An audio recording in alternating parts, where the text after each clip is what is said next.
Baiklah, kita mulai perkuliahan statika. Jadi di video ini kita akan masuk ke pelajaran mengenai balok Gerber ya. Nah, jadi di video-video sebelumnya kita sudah belajar bagaimana cara menganalisis balok di atas dua tumpuan sederhana, kemudian ada balok overstack, dan ada balok yang menerus ya. Menerus tetapi masih struktur statis tertentu. Nah, sekarang kita mencoba belajar untuk balok Gerber. Oke, kita mulai dulu. Nah, di sini diperlihatkan bahwa ada sebuah struktur balok menerus ya, yang dimana diberikan peletakan roll, kemudian peletakan sendi, kemudian roll lagi dan sendi lagi di sini. Nah, di sini ditanyakan apakah struktur ini ya itu termasuk struktur statis tertentu ataukah malah struktur statis tak tentu. Nah, jadi di materi pengantar statika kita tahu bahwa struktur itu ada yang dia bersifat statis tertentu, ada yang bersifatnya statis tak tentu. Nah, bagaimana cara kita melihatnya? Ingat, kalau misalkan dia struktur statis tertentu, berarti jumlah derajat kebebasannya ya atau degree of freedom dari peletakannya itu maksimal adalah 3 buah. Misalkan kita punya sendi, kemudian kita punya roll. Nah, di sini dia dikatakan struktur statis tertentu jika derajat kebebasannya jumlahnya ada 3. Nah, di sini jumlahnya adalah 1 ya. Kemudian 2, kemudian 3. Nah, kalau ini berarti dia masih struktur statis tertentu. Tapi kalau misalkan kita berikan seperti ini ya, pada balok ini, maka di sini ada 1, ada 2, ada 3, kemudian 4 dan 5. Ya, sorry ya, 1, 2, 3, 4, 5 dan 6. Nah, kalau sudah 6 derajat kebebasannya, berarti dia dinamai oleh struktur statis tak tentu ya. Berarti kita tidak bisa menggunakan prinsip-prinsip statika pada biasanya ya. Kita harus menggunakan metode-metode yang lebih khusus lagi untuk struktur statis tak tentu.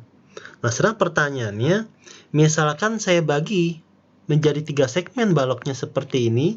Ada segmen pertama, ada segmen kedua ya, ada segmen ketiga di sini. Yang dimana di sini saya pecah menjadi dia sendi internal ya. Pertanyaannya, kalau misalkan seperti itu, apakah balok ini ya, balok ini masih dikatakan struktur statis tak tentu atau malah bisa kita jadikan dia struktur statis tertentu? Artinya bisa kita sederhanakan ya. Sekarang kita lihat. Nah, jadi balok yang menerus tadi itu kita pecah, yang dimana nanti di sini kita berikan peletakan sendi internal ya. Ya, sendi internal di sini. Sehingga apa? Nanti ada yang namanya struktur penumpang dan ada yang namanya struktur utama ya. Nah, sekarang kita lihat, inilah yang namanya dia Gerber ya. Jadi Gerber itu apa? Yaitu adalah merupakan struktur gelagar yang terdiri dari gelagar anak atau struktur penumpang ya, dan gelagar induk yaitu struktur utamanya. Nah, kalau kita lihat seperti ini, ada balok 1 atau segmen 2 dan segmen ketiga. Nah, segmen kedua ini dikatakan sebagai dia penumpang ya. Nah, sedangkan 1 dan 3 ini disebut dia namanya struktur utama ya. Nah, karena apa? Misalnya kita pecah seperti ini, segmen 1 dan segmen 3 itu dapat berdiri sendiri, sedangkan segmen balok kedua itu tidak dapat berdiri sendiri. Artinya dia butuh tumpuan yang bertumpu ke balok induknya atau balok struktur utamanya ya. Nah, di mana salah satu atau kedua tumpuan ya, gelagar anak itu menumpu pada gelagar induknya ya, menumpu di sini ya. Menumpu di sini. Nah, reaksi tumpuan pada salah satu tumpuan gelagar anak akan diteruskan ke gelagar induknya, ya, sebagai beban terpusat luar, ya. Oke, nanti kita lihat lagi. Nah, sekarang kita lihat lagi, konstruksi balok Gerber adalah suatu konstruksi balok yang terdapat titik yang tidak dapat terjadi momen lentur, ya. Ya, tidak dapat terjadi momen lentur, ya, karena momen lentur pada titik itu seolah-olah dilepas atau dirilis, ya. Jadi momen saat dia di sini itu langsung dilepas atau sama dengan dia 0, ya, karena diberikan sendi internal. Pada soal-soal, titik di mana momen dilepas itu disebut titik sendi dalam, ya, atau sendi internal, dan biasanya ditandai dengan tanda lingkaran, ya, atau kita sebut notasinya S di sini. Nah, sendi dalam ini, yaitu sendi internal ini, akan memungkinkan adanya balok dan peletakan tambahan tanpa membuat struktur itu menjadi statis tak tentu, ya. Sehingga reaksi perletakan tetap masih dapat dicari dengan menggunakan 3 persamaan keseimbangan. Struktur balok Gerber ini sebenarnya ada 2 balok, satu balok yang dipikul balok yang lebih stabil, dan balok yang stabil itu untuk memikul balok yang satu lagi, ya. Jadi dengan kita menggunakan Gerber, struktur yang tadi dia statis tak tentu, maka bisa kita sederhanakan menjadi struktur statis tertentu, ya. Dengan syarat berarti momen di setiap sendi internal ini harus kita lepas atau kita rilis sehingga nilai momennya adalah sama dengan 0 di situ.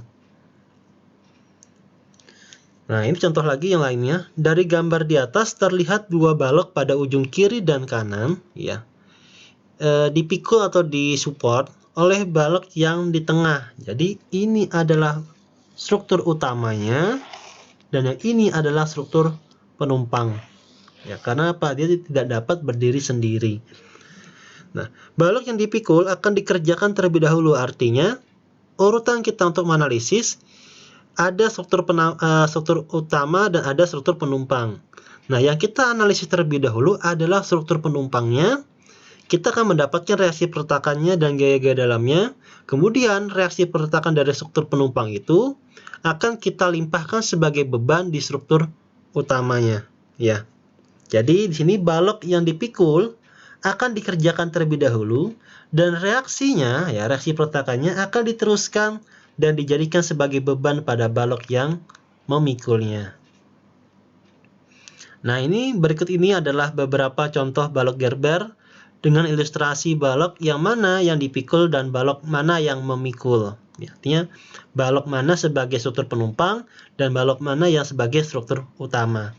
Nah, misalkan kita contoh yang pertama di sini, ya. Kita lihat di sini.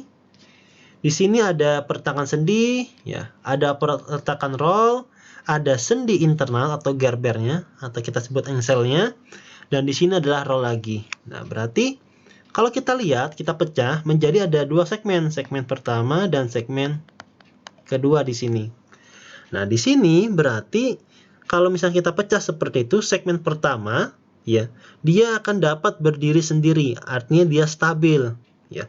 Sedangkan segmen kedua, semisal ini tidak ada, ya, sendinya tidak ada, maka dia akan menjadi struktur yang labil atau dia dikatakan sebagai struktur penumpang di situ.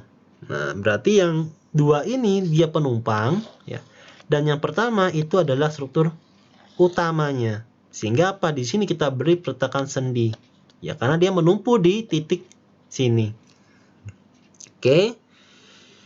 Ini juga sama, ya. Jadi ada jepit, sendi internal dan roll di sini. Nah, berarti jepit ini dia sebagai struktur utamanya dan ini menjadi struktur penumpangnya. Nah, kalau kalian perhatikan di sini, tadi kita baca adalah yang kita analisis terlebih dahulu, ya. Itu adalah struktur penumpangnya. Jadi kalau kita punya soal seperti ini, kita tahu yang mana struktur penumpang dan struktur utamanya. Yang kita analisis terlebih dahulu adalah struktur penumpang. Misalkan kita analisis seperti ini, sehingga peletakannya adalah sendi dan roll. Maka ini bisa kita jadikan dia struktur statis tertentu. Kita dapatkan reaksi peletakan sendi di sini, ya. Itu akan menjadi aksi beban di struktur utamanya, ya, akan menjadi aksi beban di struktur utamanya. Maka dari itu, sebelum kita mengerjakan struktur utama, maka kita harus mengerjakan terlebih dahulu struktur penumpangnya, sehingga kita bisa mendapatkan reaksi pertakannya, dan reaksi itu akan kita jadikan sebagai beban di struktur utamanya.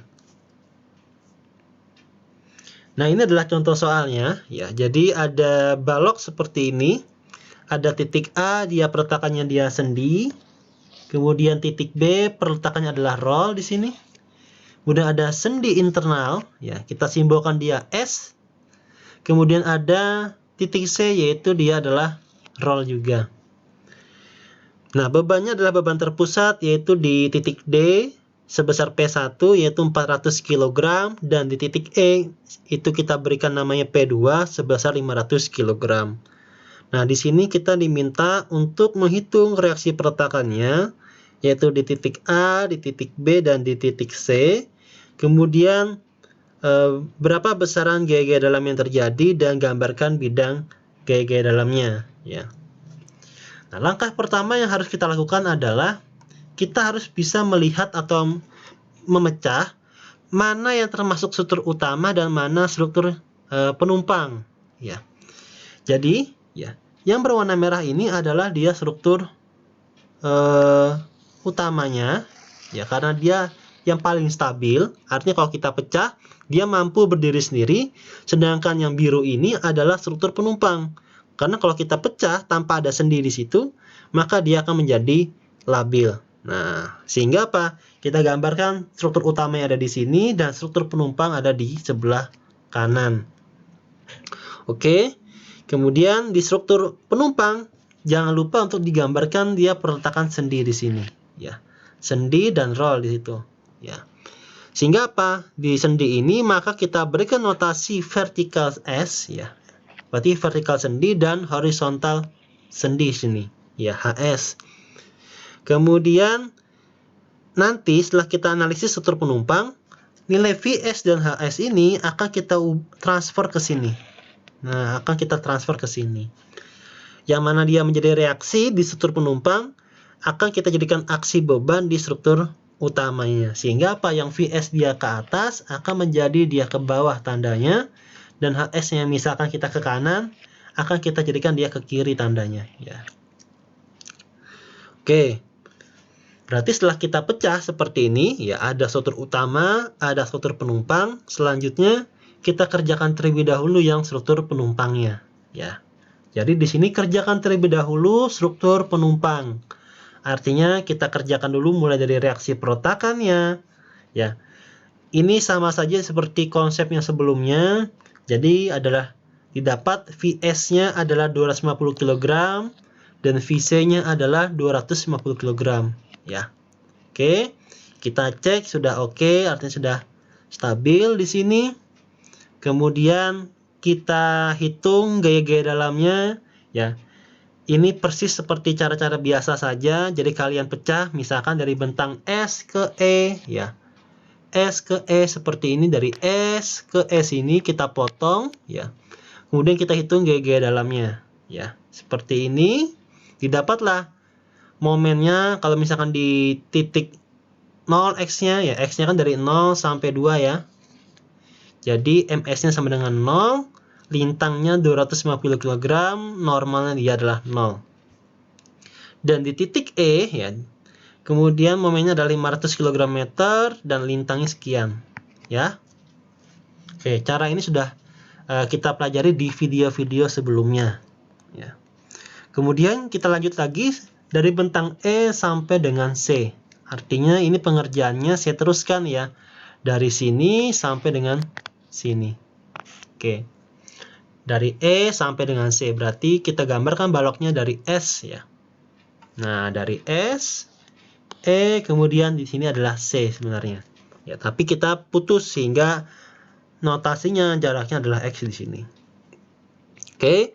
Dengan cara yang sama kita juga akan mendapatkan di X sama dengan 0 berarti ME 500 kg dan seterusnya. Di X sama dengan 2 berarti MC-nya adalah 0, ya. Berarti kalau kita rekap, maka momennya akan menjadi seperti ini. Nah, di sini adalah momennya 0. Di sini momennya adalah yang paling maksimum, yaitu adalah 500 kg meter, dan di sini adalah momennya 0 lagi. Ya, di sini adalah momen positif. Lintangnya bagaimana? Lintangnya berarti seperti ini. Nah, ya. Di sini positif lintangnya, di sini adalah negatif. Oke. Jadi yang pertama kita harus mendapatkan reaksi perletakan dan gaya-gaya dalam dari struktur penumpang, ya. Dari struktur penumpang. Nah, selanjutnya baru kita kerjakan untuk struktur utamanya, ya. Dengan catatan, reaksi perletakan tadi akan menjadi aksi gaya pada struktur utama. Ya, jadi nilai Vs dan Hs ini kita dapatkan dari reaksi perletakan yang telah kita hitung di struktur penumpang. Ya, dia akan menjadi beban di situ. Ya sudah, selanjutnya kita hitung lagi reaksi perletakannya seperti biasa di sini. Ya, dapatlah VA-nya 75 kg, kemudian VB-nya juga 575 kg. Kita cek, oke, sudah sesuai, tidak ada gaya horizontal, berarti HS atau HA itu sama dengan 0. Kemudian kita hitung lagi gaya-gaya dalamnya dengan cara biasa. Di sini saya menggunakan bentang A ke D, ya. Berarti dari sini ya ke sini saya potong, saya hitung. Kemudian adalah dilanjutkan lagi dari D ke B, ya. Berarti saya lanjutkan lagi dari sini sampai dengan sini. Ini saya potong lagi. Ya, dari D ke B, kemudian didapatlah persamaan momennya seperti ini, lintangnya seperti ini, kita masukkan angka-angka yang kita inginkan, ya. Didapatlah datanya seperti ini. Kemudian selanjutnya dari S ke B, ya, supaya lebih singkat pengerjaannya. Karena kalau misalkan dari B ke S, ya otomatis gambarnya lebih panjang. Berarti kita teruskan gambar di sini, ya. Di sini kita persingkat saja sehingga dari kanan ke kiri meninjaunya. Tapi yang perlu teman-teman ingat adalah lambang ini, simbol ini jangan sampai ketukar, ya. Oke, sehingga apa? Didapatlah rangkumannya seperti ini, ya. Berarti di sini momennya adalah 0. Kemudian di titik D adalah 150 kg meter, di titik B minus 500, dan di titik S dia adalah 0 momennya. Ingat, di setiap sendi internal itu momen akan kita rilis atau kita lepas, sehingga di setiap sendi internal atau di engselnya itu dia selalu momennya adalah 0 di situ. Tidak akan ada terjadi momen. Karena apa? Karena kita lepas momennya, ya. Untuk di video ini saya agak cepat mengerjakannya karena untuk langkah-langkah detailnya itu sudah saya sampaikan di video-video sebelumnya. Jadi ini sifatnya hanya pengulangan saja. Saya harap mungkin teman-teman sudah bisa basicnya, ya. Nah, sehingga kita gambar saja seperti ini. Modelnya kita tulis, kemudian diagram momen, diagram bintang, dan diagram normalnya, ya. Kita gambarkan seperti ini. Oke, saya rasa itu mudah saja, ya. Yang pasti di sini kita gambarnya itu kita lanjutkan dengan struktur penumpang. Ya, jadi di sini struktur utamanya, ya kan? Gambarnya akan menjadi satu dengan struktur penumpang di sini. Nah, jadi perhitungan ini, ya, ini yang kita dapatkan dari struktur penumpang, kita masukkan ke sini. Oke, ingat ya, di setiap sendi dalam, ya, atau sendi internal itu momennya pasti 0 di situ, karena konsepnya di Gerber ini momen pada sendi dalam atau sendi internal itu kita rilis atau kita lepas. Oke, sekarang bagaimana kalau misalkan ada dua titik sendi internal di sini? Ya, ada S1 dan ada S2. Ya. Bagaimana cara penyelesaiannya? Sebenarnya cara penyelesaian adalah sama. Yang pertama, kita harus tahu mana yang struktur utamanya dan mana yang struktur penumpang. Nah, kalau kita pecah seperti ini, berarti struktur utama itu adalah yang di bagian tengah, ya.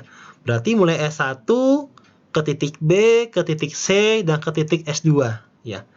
Dari sini dia adalah struktur utamanya, dan struktur penumpangnya ada dua, penumpang 1 dan ada penumpang 2 di sini. Makanya ada sendi 1, ada sendi 2. Nah, ini kita gambarkan seperti ini, ya. Masuk seperti ini, ya. Nah, jadi sebelum kita lanjut ke perhitungan, kita harus bisa memecah dulu mana yang struktur penumpang dan mana yang struktur utama. Nah, kalau sudah kita pecah seperti ini, baru kita analisis terlebih dahulu struktur penumpangnya. Karena struktur penumpangnya ada 2, berarti kita hitung masing-masing. Kita hitung yang penumpang 1, ya. Kita hitung juga untuk yang penumpang 2, ya. Penumpang 1 dapatlah reaksi pertakannya, momen maksimumnya dapat. Penumpang 2 kita dapatkan juga reaksi pertakannya dan momen maksimum juga kita akan dapatkan. Oke.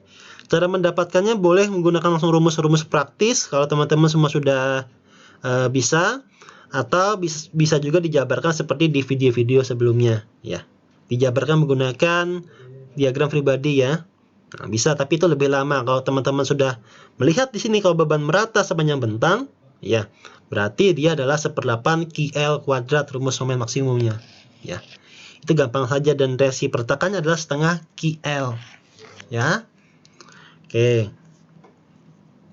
Intinya kita kerjakan dulu struktur penumpangnya, ya. Penumpang 1, penumpang 2 kita kerjakan. Apa yang kita dapatkan? Yang kita dapatkan adalah reaksi pertakan dan gaya-gaya dalamnya, itu berupa momen, lintang, dan normalnya. Nah, ini. Kemudian apa? Selanjutnya kita kerjakan struktur utamanya, ya. Berarti reaksi pertakan tadi dari struktur penumpang 1 kita jadikan dia beban di sini, ya. Dan dari struktur penumpang 2, reaksi pertakannya kita jadikan beban di titik sini, ya, sesuai dengan titik engselnya, ya. Nah, di mana posisi engselnya atau di mana posisi sendi dalamnya. Sehingga parameter yang belum kita tahu adalah parameter VB dan parameter VC, ya. VS1, HS1 dan VS2. HS2 itu kita dapatkan di sini, ya. VS2 dan VS1. Oke. Nah, untuk mendapatkan reaksi pertakan caranya sama persis, ya. Kita hitung saja menggunakan persamaan kesetimbangan gaya. Didapatlah titik VC sini, ya. VC-nya adalah sekian, dan untuk di titik B, ya, itu VB-nya adalah sekian. Oke, ya. Ini caranya sama persis di video-video sebelumnya. Oke. Setelah itu kita tinjau gaya dalamnya. Saya tinjaunya dari kiri ke kanan, berarti dari S1 ke titik B, ya. Berarti saya tinjau dari sini, ya. Dari S1 ke titik B sini saya potong. Dapatlah persamaan momennya adalah sekian, persamaan lintangnya sekian, ya. Kita masukkan nilai-nilai X-nya, di X sama dengan 0 dan di X sama dengan 1 meter, ya. Maka dapatlah nilai momennya dan nilai lintangnya. Oke. Selanjutnya saya lanjutkan lagi dari bentang B ke bentang C, ya. Dari titik B ke titik C. Berarti saya gambar dari S1, kemudian titik B, kemudian saya potong di sini, ya. Sehingga didapatlah persamaan momennya adalah sekian, ya. Oke. Nah, sekarang untuk mendapatkan momen maksimumnya, ya, di bentang BC tadi, ingat momen maksimum itu letaknya pasti di lintang sama dengan 0, ya. Kita dapatkan lintang tadi di sini, ya. Nah, kita tulis di sini lintangnya adalah sekian. Berarti kalau misalkan Lx sama dengan 0, ya, berarti X sama dengan 5.200 dibagi dengan 2.200, ya. Dapatlah X-nya sama dengan 2,36 meter. Sudah, kita masukkan di sini nilai X-nya, ya. Kita masukkan di sini nilai X-nya. Maka minus 1.100 dikalikan X kuadrat ditambah dengan 5.200 dikalikan dengan X, ya, dikurang dengan 3.000. Sudah, didapatlah momen maksimumnya adalah 3.145 kg meter. Letaknya ada di X sama dengan 2,36 meter. Dari sini ke sini itu 2,36 meter letak momen maksimumnya. Oke, ya. Setelah itu kita lanjut lagi dari S2 ke C, ya. Ya, jadi saya ninjaunya seperti ini, ya. Ninjaunya yang pertama saya tinjau dari S1 sampai dengan B, kemudian saya tinjau lagi dari B ke C, saya potong seperti ini. Ya, tinjaunya seperti ini. Nah, sekarang ninjaunya boleh juga dari kiri ke kanan. Kalian lanjutkan saja dari C ke S2. Atau kalau pengen simple, kita balik dari kanan ke kiri. Ya, yaitu dari S2 ke titik C. Nah, itu sangat simple sekali. Ya.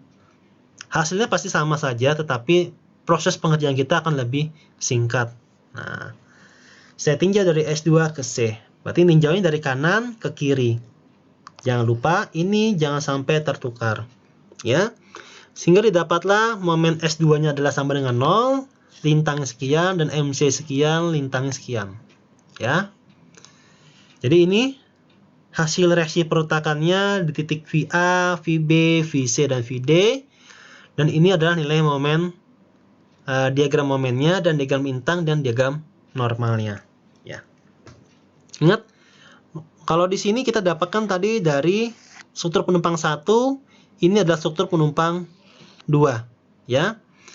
Dan ini ya letaknya memang dia tepat di tengah ya. Ya, tepat di tengah letak ini. 3600, 1688 itu letaknya tepat di tengah. Tapi kalau ini tadi ya, ingat ya, dari sini ya, dari B ini ke sini adalah 2,36 meter jaraknya. Oke ya. Nah, ini kalau kalian sudah benar menghitungnya, otomatis nilai momennya akan terkonek ya. Tidak akan salah dia. Nah, seperti ini gambarnya berarti. Oke. Lintang juga sama ya, seperti itu. Oke, saya rasa mungkin itu yang dapat saya sampaikan di video ini ya. Jika teman-teman semua masih ada yang kendala untuk mengerti, bisa saja diutarakan pertanyaannya melalui WA grupnya. Oke, sekian video dari ini. Saya ucapkan terima kasih.